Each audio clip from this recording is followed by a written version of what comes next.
Bismillahirrahmanirrahim. Assalamualaikum warahmatullahi wabarakatuh. Salam sejahtera bagi kita semua. Bapak, Ibu, saudara-saudara sekalian yang saya hormati. Setelah 3 tahun lebih kita berjuang bersama menghadapi pandemi COVID-19. Sejak hari ini, Rabu 21 Juni 2023, pemerintah memutuskan untuk mencabut status pandemi dan kita mulai memasuki masa endemi.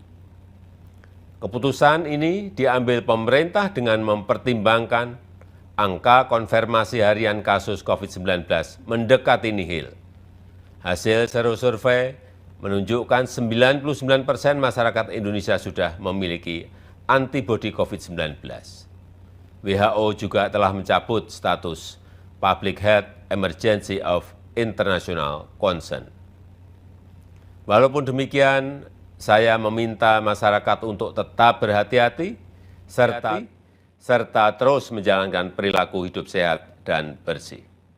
Tentunya dengan keputusan ini, pemerintah berharap perekonomian nasional akan bergerak semakin baik dan meningkatkan kualitas kehidupan sosial ekonomi masyarakat.